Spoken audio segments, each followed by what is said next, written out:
खानुहुन्छ हो त नि एडिबल हो कि नन एडिबल यो मसरुम चाहिँ यो डिकेइङ म्याटर र डेड एनिमल्सबाट उम्रिन्छ यो चाहिँ डिके भयो होला यहाँ हेर्न सक्नुहुन्छ टुन टुन टुन टुन हेर्नु मसरुमै मसरुम एउटा हेर्ने ल फुलुक यहाँ चाहिँ हेर्नु न खोल्नु दिएन यार मेरो हातमा नि कलर लाग्यो त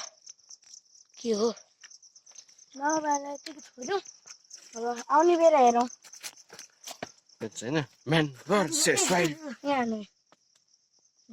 फोसिल होसिल होइन होसिल हाल्नु त अब सुरुङ आइपुग्यो ल हामी धनी नै हुन्छौँ सुरुङ सुरुङ अब यो सुरुङ कहिले बनाए यो हेर्न सकिन्छ यहाँ अहिले पनि चिसै छ चिसो चिसो चिसो छ यहाँ मोइस्ट मोइस्चर त्यही भएर रबिनभित्र पनि प्लान्टहरू बाँच्छन् कि हेर्नु त्यहाँ सनलाइट नभए पनि सनलाइट हेर्नु गेट अब यहाँ चाहिँ मसरुम होला जस्तो आश छ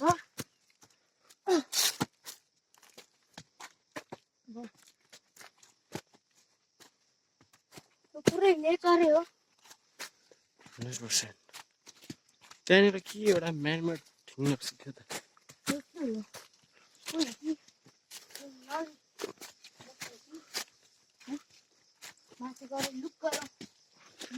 यो बाटो जान नि सकिन्थ्यो त तर त्यहाँ सुरुङ माथिबाट हिँड्दैछ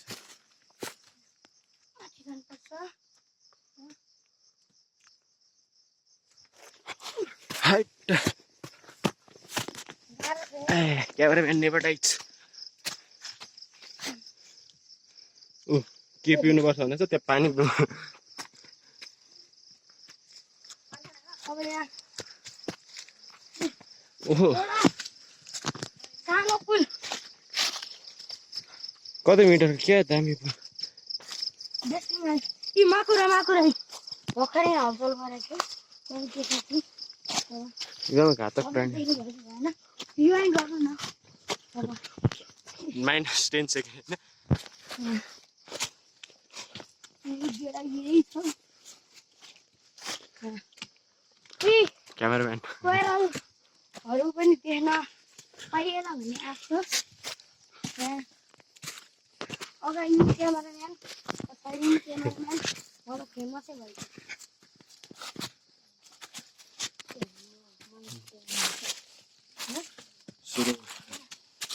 माथि सनलाइट छ यहाँ फोटोसिन्थेसिस हुनबाट हल्का अलिकति समस्या माथिबाट त्यही भएर यहाँ ग्लुकोज पनि धेरै उत्पादन हुँदैन क्या यो प्लान्टहरूबाट यति मोटो छ किन पनि सकिन्छ यो लक्ष्मीले मेरो क्यामेराम्यानले बतायो जरा जरा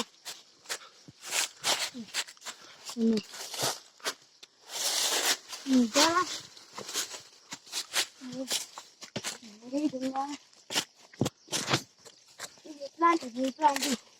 जो चाहिँ अहिले रकै छ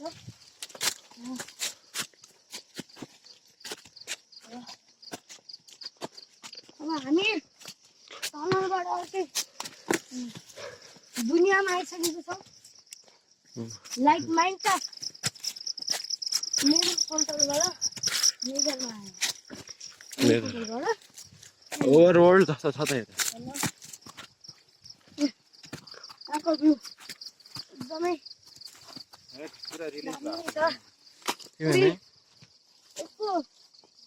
त्यो क्या दामी स्कुल ठाउँ जस्तो छ त